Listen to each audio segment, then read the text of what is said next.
Remplir sa gourde dans l'une des plus grandes gares parisiennes, la mission est impossible. Nous avons cherché, mais il n'y a aucun point d'eau potable gratuit.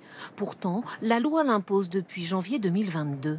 J'ai une gourde et non, j'arrive pas à la remplir facilement. C'est vrai que je la remplis quand je pars de chez moi ou à l'hôtel, des choses comme ça. Mais c'est vrai qu'après, il faut acheter de l'eau pour pouvoir boire.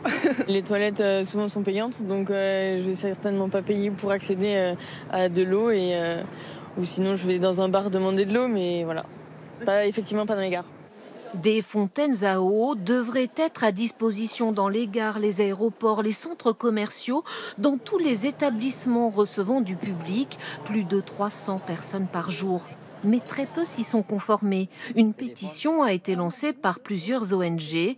Limiter l'usage des bouteilles en plastique est devenu une urgence. Ce sont les plastiques à usage unique qui sont la source de la pollution plastique. Et la bouteille plastique, c'est vraiment le premier déchet plastique à usage unique qu'on retrouve sur les plages en Europe. Et en France, on en consomme 15 milliards pour l'eau et pour les boissons.